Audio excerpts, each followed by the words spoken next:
বলা যত সহজ বাতিল করে দেন। শুধু একটা উদাহরণ দেই, আমরা নাইকো চুক্তির দিকে তাকাই। সেই নাইকো চুক্তির থেকে বের হয়ে আসতে এই দেশকে একদম আন্তর্জাতিক প্ল্যাটফর্ম পর্যন্ত যেতে হয়েছে, এবং এগুলো বের হয়ে আসার প্রক্রিয়াও কিন্তু অনেক বেশি ব্যয়বহুল। এবং যে চুক্তিগুলো হয়েছে সেই চুক্তিগুলো আপনারা জানেন যে এগুলো একটা রিভিউ প্রসেসের ভিতর দিয়ে যাচ্ছে, এবং চুক্তিগুলো আসলে বেশ অসম চুক্তি।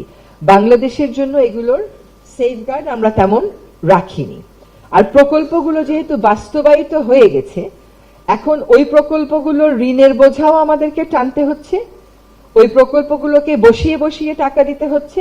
একই সাথে আবার আমাদের উপর একটা চাপ আছে ট্রানজিশনের দিকে যাওয়ার। এই সবগুলো সমন্বয় করে একটা কংক্রিট প্ল্যান উপস্থাপন করা অসম্ভব না, কিন্তু বিষয়টা সহজ না।